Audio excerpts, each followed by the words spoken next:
Hello, yan po. Pumunta kami dyan sa Giant Christmas Tree.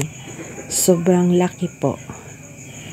So, na-amaze po kami kasi meron kaming ganyan, no? Nakalaki. Nakakatuwa. Tsaka maraming tao. Ayan. Tinitingnan ko yung paligid. Yung theme pala ng Christmas tree is mermaid. Parang siyang yung theme niya sa dagat. Yun. Ang daming tao po dyan.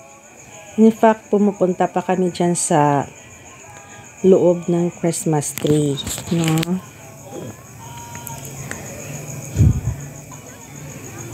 Ayan po. Yun pong nasa ilalim kami ng Christmas tree. Pumunta kami dyan sa loob.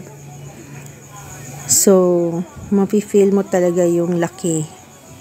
Yung laki ng Christmas tree. Ganyan po siya kahaba. Swerte po kami kasi nandito po sa lugar namin yung Giant Christmas tree.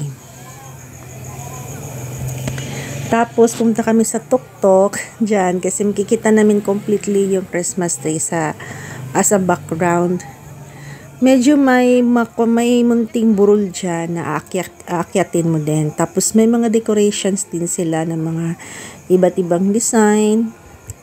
May mga surf sila dyan na nilalagay. Tapos ang daming tao dyan nagpapapicture. No? Kasi maganda yung kuha mo dyan kapag dyan ka nagpapapicture. Makukuha mo yung whole Christmas tree. So only in Tagum lang. So ayan. Naglipat-lipat na siya kanyang design. Isa rin sa mga inaabangan namin. Kasi ang tagal talaga yung movement niya. No?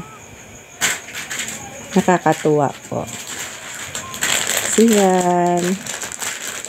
Ganda ng color. Yung mag-change siya ng color dyan. So, yun po. Merry Christmas po sa lahat. Thank you. And Happy New Year sa inyo.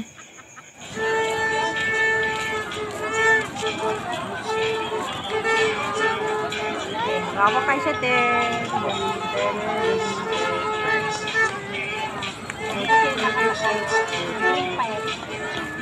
Asa naman to yung balin-balin?